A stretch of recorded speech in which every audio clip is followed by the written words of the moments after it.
Okay, so can we all calm down now? No. Yeah, I get that. At least you're self-aware. Let's go! Do you have a humiliation kit? This is all I ask you to do. I'm having a great finger flick. You're allowed to show up. This team is ruining my life. I'm taking crazy pills. With you, wherever you are, welcome to LFR. Victory puppies, buddy! I was starting to forget what you look like. You still can't catch it. We're on a slump. Second of the game, OT winner! Yeah! You're the best. Oh, I miss you. Let's never go 3 games without speaking again. We didn't even speak. That win was a Willy big deal. Leafs win! 4-3 over the New Jersey Devils in Sheldon Keefe's return to Toronto. Here's what's at stake coming into this game. Leafs have lost 3 straight, and they have not been a good 3 straight. Blow a 2-0 lead to Carolina and then get smacked around before they send you on your way. Get shut out by the Vancouver Canucks on Hockey Night in Canada. And have you seen the Vancouver Canucks? Do you understand why that was such a big deal to me? Go look at how the Canucks were doing heading into that game and how they've been since. Because as I'm recording this, the Canucks are currently down 3-0 to the LA Kings after 10 minutes and have just taken their only timeout. And then, of course, there was their game against the Dallas Stars where they just lost for a while before finally losing. And then, after all that, what's the quote that stood out? William Nylander saying, hey, it's just 3 in a row. What's the big deal? And some people freaked out. They froked out about that because what's the big deal? What are you talking about? We're unhinged Leaf fans. Everything's a big deal. But I saw that and I said, okay. Okay. All right, Willy, if you say so. Because look, after the 3-0 loss against Vancouver, Mitch Marner was like, hey, I thought we actually played pretty good. Chris Tanev thoroughly disagreed, by the way, but we just sort of left that. Then the Dallas game happens and it's like, oh, would have been nice to follow that up with like, you know, a sterling performance. Instead, they scored a goal and hit 3 posts in the first 6 minutes. Looked like they were going to run the Stars out of the building and then, so now here we are. 4 straight losses would be a very big deal. Because they were showing a stat during this game, I couldn't believe my eyes. Because apparently, the last time the Leafs lost 4 consecutive games in regulation was the final 4 games of Mike Babcock's tenure as Leafs head coach before getting fired. Which means no matter what you thought about Sheldon Keefe as the Leafs head coach, the dude, in all the years that he was head coach, never once lost 4 straight games in regulation. That's why it would be a big deal. Dude, this doesn't happen to this team. For all their faults and all their flaws, this doesn't happen. Then Willy says that. It's not a big deal. All right, we'll see if it's not a big deal. But of course, when the Leafs are on the ice during practice, of course it's a power play drill, John Tavares gets injured. The Leafs just put him on IR. We don't know how long he's going to be out. Some estimates say 2 to 4 weeks. That's a lot of weeks. Now we need a big performance against the New Jersey Devils. Here we go. Jack Hughes scores 2 minutes, 21 seconds into the game. That seems bad. That seems pretty bad. I like Jeff O'Neill's breakdown on TSN because it's like, this is on everyone. Steven Lorentz is blowing the zone and Morgan Riley's like, all right, you want it? Here you go. And it doesn't work out and the Devils put the puck the other way. Jack Hughes-Helmer fuds it behind Philippe Myers. Be very, very quiet. Beats Joseph Woll and the Leafs are down early. But that's okay. That's okay. The Leafs get a power play and there he is. There he is, mister. It's not a big deal himself. Willy Nylander gives the puck away. Nico Hischier gets a breakaway. He's hooked and the Leafs power play is over. And at this point, I'm not mad. I'm not mad. I'm not mad. I'm not mad. I'm not mad. I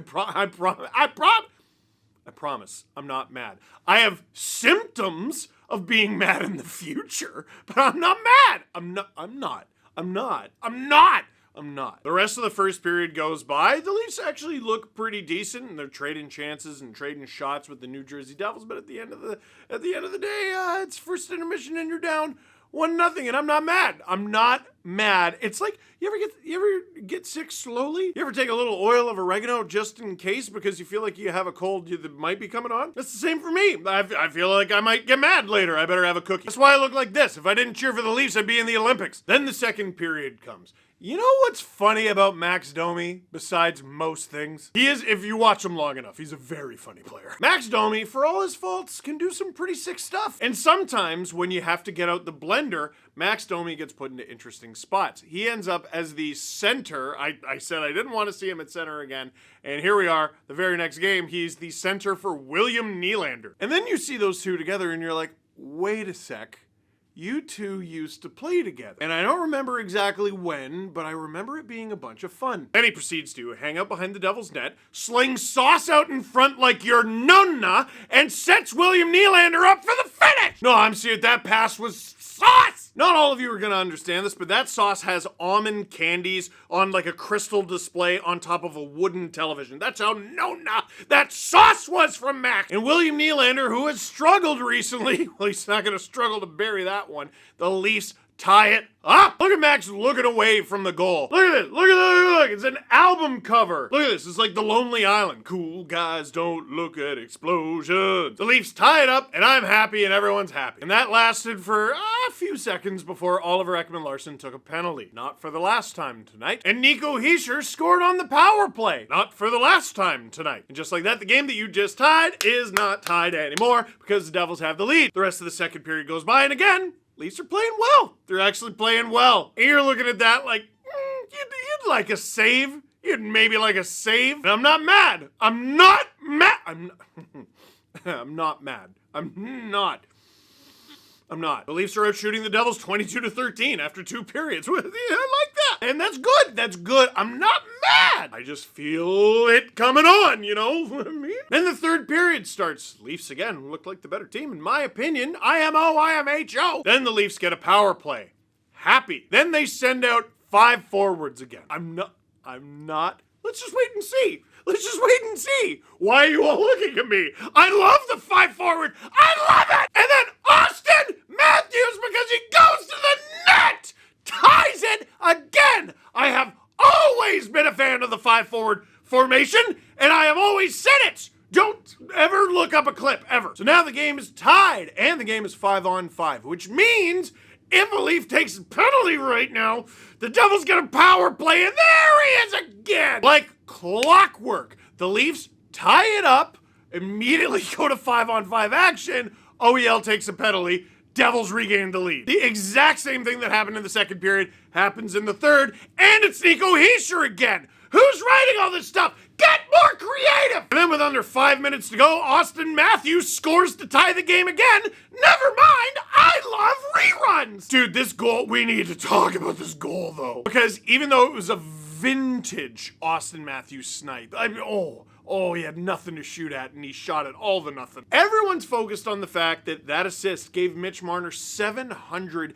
career NHL points, all 700 of which he got as a Toronto Maple Leaf. When did that happen? When did all these tiny little children on this team of exclusively rookies, when did these guys start scoring hundreds and hundreds and hundreds of points? Where does the time go? But here's the thing with Mitch. The points have always been there. They've always been there. On this play, Mitch played mad. Dougie Hamilton was holding his stick, or Marner was in there. Whatever it was, Marner was mad about it. And then if you go and rewatch the play, Marner goes right back into a net front battle and bang and crash in a way that I've never really seen him do. Not like that. Going to the net and going to the net hard is something that Marner has tried to add to his game this season, and he's added it with a few banging goals and a few screens on plays that have led to goals that he didn't necessarily get an assist on. It's just he was there. He was taking away the goalie's eyes. It's in his bag. And he's definitely hitting more, and there were a few moments in this game where I'm like, hey, attaboy Mitch. Even if it's not a big bruising hit, it's separating a guy from the puck. He's good along the half wall. He's good at holding the line. He did that a few times in this game. But the way he battled leading up to this goal was Mad Mitch. It's what helped create this goal. This goal doesn't happen without Mitch playing the way he did, and his reaction to Matthews' goal wasn't just a guy stoked that his team tied the game, and a guy who's stoked to get a primary assist, because I legitimately think he enjoys getting those more than scoring goals. And I don't say that as a diss. Listen, we all love what we love, and that dude loves a primary assist. That wasn't just a goal.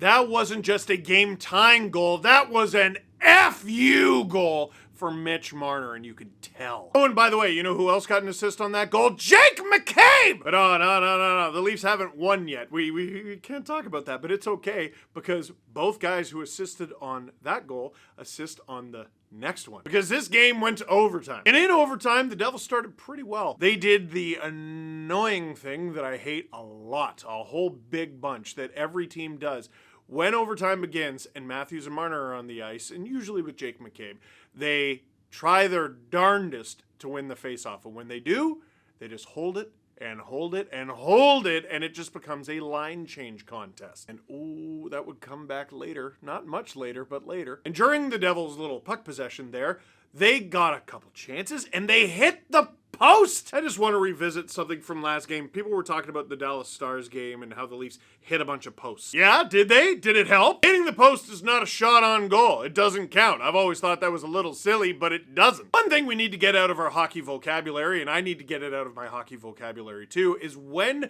a puck goes past a goalie and hits the post, we say, oh, that puck beat the goalie, but not the post. What are you talking about? The goalie's job is to tend the goal. We've been through this. They're tending the goal. The post is not part of it. Before this game, nobody said, hey, Joseph, make sure you stand in there and make sure the puck doesn't hit the post. So just like after the Dallas Stars game when the Leafs hit a bunch of posts and still ended up losing the game 4-1, hey, Devils fans, don't worry about it. You hit the post. It's just as good as winning. The joke is that it's not. Oh, that was obvious? Okay. Can I show you the NHL Edge goal visualizer for this? Because screen caps just won't cut it. Because while the Devils play this little game of keep away, they couldn't keep it away forever, and the Leafs get the puck. And they're going the other way, and they're not going to attack because they need to get a line change. They're tired, and it's fine, and I understand. Tired by the Devils' design. They are doing exactly what they want with the Leafs right now. So Marner holds on to it while guys change because they're tired. But here's the thing. The Devils guys are tired too. Do you want to play hockey or do you want to have a line change contest? There's two types of 3-on-3 overtime. There's hockey overtimes and line change contest overtimes. Two can play at that game. I'll put it up in the top corner of the screen there. Matthews to Marner. No, that's a fake rush. Marner to McCabe, and then Willy is going to come on the ice, be very quiet. Off to the races! Breakaway! Snipe! Past Jake Markstrom! A pair of goals for Willy and an OT winner! Willy, big deal. Buddy, that is exactly what I wanted. I think that's what everyone wanted. Dude, do you know how much more hardcore, do you know friggin' awesome it is that Willy, during a 3-game losing streak, said, what's the big deal? Then he followed it up by getting 2 goals the next game, including the overtime winner? Yes! Yes, dude, yes, always yes. And says it during like one of the worst cold droughts of his entire career too. Oh, and his usual center who's been having a really good season got hurt too. William Nylander, yes, absolutely. Austin Matthews, yes, absolutely. Jake McCabe with a pair of assists, yes, absolutely. Now here's the thing. Number 22, back in the lineup. Here's the thing with the Leafs. They don't really lose very often with 22 in the lineup. Matthews, 2 goals. 2 guys had 2 goals. Willy, 2 goals. McCabe, 2 assists. A lot of 2s going on, and I think it's all because of Jake McCabe. Speaking of 2s, 2 assists for Mitch Marner, including the beautiful assist, darts up the ice to a streaking William Nylander, a thing of beauty. Mitch, yes. Yes, absolutely yes. That fire you harnessed in the final 10 minutes of regulation and in overtime, that, whatever that was, that feeling, that attitude that you brought to the final stretch, the most important stretch of that game, if we see that every frigging night, if we see that in April, and I know it's not April, just back pocket this for a second, if we see that, oh, everyone's in trouble. Everyone's in so much trouble. Dude, this guy is going to get Hart votes this season. This guy is going to get Selke votes this season. This guy is one of the most important members of the penalty kill. He's one of the most important members of the power play. He's one of the most important members of the team 5-on-5. You could argue that this season, I don't think it's a very difficult argument. He's been the team's MVP in the absence of Austin Matthews. And half of Matthews' beautiful goals, I don't know if you noticed, they've been set up by Mitch Marner. This guy is playing the best hockey of his career, but he has also added another level of snarl that hasn't been there before. Another level of attitude, another level of F you. And if he keeps it up, if he can find a way to bottle this and bring this out on special occasions, something special might happen. Questions. Does this actually count though? Because is this the real NHL or what? I know Sheldon Keefe is not the one who said the real NHL thing, but I am never gonna get over that or let that go. Ever, ever, ever. Couldn't be more ironic. You guys sat and complained how the top guys were never leading in shots, and Willy and Austin both put up 2 and no one else scored. Oh, the question. You think these guys watch your pod? First of all, I think some of them watch clips. I don't think they would ever admit it. If they don't, the people around them do. Definitely their agents. But what you're referring to is a conversation from the most recent Steve Dangle podcast where Jesse Blake brought up the fact that Austin Matthews and William Nylander and all the Leafs' biggest guys were not shooting enough. If I'm not mistaken, 2 out of the last 4 games heading into this one, their leading shot on goal player was Oliver Ekman-Larsson. And then they shot the lights out in this one and scored a pair of goals each, and the Leafs won the game. Meaning that conversation was valid and right and correct. Stars need to shoot more. The Stars shoot more. The Stars score more. Team wins. Correct. How much do we need to talk about Wool lately? It's unfair being a goalie. You set a high standard for yourself, and the second that standard dips a little bit, people forget how good you used to be. Maybe it's that people remember how good Joseph Wool was maybe about a month ago because he was one of the top 5 goalies in the NHL for save percentage, and it was noteworthy that Anthony Stolarz, I believe, was number 2. Listen, Anthony Stolarz wasn't used to playing as many games as he did, and his body paid for it, and now he's been injured for a while. The same thing goes for Joseph Wool. This guy is just not used to playing this many games. You know, I know a lot of people complained about Dennis Hildeby on Saturday. Oh, you better get used to the guy, because if you want Joseph Wool's game to stay above league average, Hildeby's going to have to play some games. Stolarz is not coming through that door anytime soon. He just got back on the ice, which is good news, but it's not immediately good news. Wool is still a relatively new goalie in the NHL, a young goalie in the NHL, not used to this workload.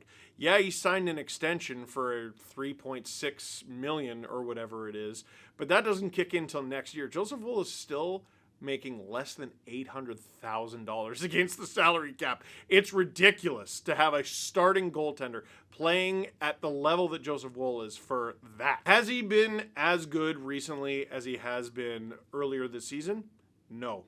But he's given them a chance to win on more nights than he hasn't. Helps that the Leafs goal scoring finally showed up for a game and did their part. During that 3-game losing streak, the Leafs only scored 4 goals. I'm not sure you blame the goalie for that. Jake McCabe really does make a difference, doesn't he? Yes, he's mean and big and scary, and he shoves people and he hits people, and God, I love him. He also does great 2-on-1 breakups and stuff. Him and Tanev together, oh, that is a crazy pair. Is Matthews' wrist shot back? Like, back? Yeah. I said it before, I'll reiterate. Matthews went away for a long time, and it was concerning, and then he came back, and he didn't look right. And then he missed more time, and it was more concerning. And then, since Matthews has come back the most recent time, which is now, he looks unreal. He looks as good as he ever has. He looks as good as he did last year. Poppy's back. You got 2 points out of this one, on to the next one. And speaking of the next one, Saturday, Hockey Night in Canada against a Montreal Canadiens team that fancies themselves a playoff team, and I will be streaming that game on the SDPN YouTube channel. I'll see you there. But for now, that is it for this one. Thank you very much for watching. Click like if you like this video. Click subscribe if you really liked it. Tell all your friends, because it's a big deal.